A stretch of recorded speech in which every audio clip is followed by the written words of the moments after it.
আজকে আরেকটি গল্প নিয়ে এসেছি। ধরুন আপনি একজনকে দেখা করতে যাচ্ছেন এবং সেই ব্যক্তিটি যদি বাসে কিংবা রিক্সা করে আসে এবং মোটামুটি দেখতে হয়, আর ঠিক আরেকটা ব্যক্তি যদি ধরুন দামি গাড়ি নিয়ে আসে এবং সে যদি দামি পোশাক পরে আসে আর ধরুন দেখতে ভালো, ফর্সা, তাহলে আপনি কাকে বেশি প্রায়োরিটি দেবেন? নিশ্চয়ই গাড়িতে আসা ব্যক্তিকে প্রায়োরিটি বেশি দেবেন।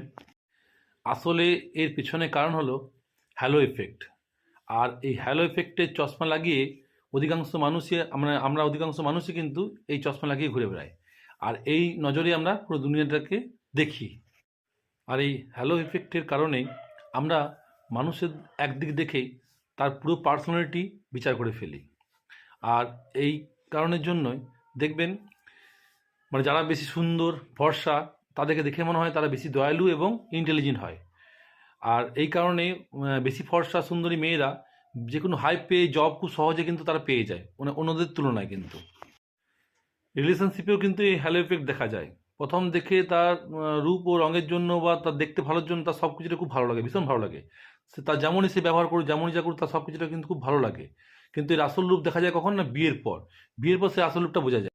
এই হ্যালো ইফেক্ট কিন্তু বড় বড় কোম্পানিরা, বড় বড় সেলিব্রিটিরা তাদের প্রোডাক্টের জন্য ব্যবহার করে।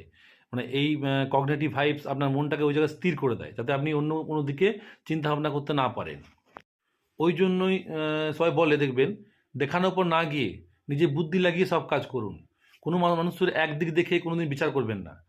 সমস্ত পুরো পার্সোনালিটি দেখেই তবে তার বিচার করুন।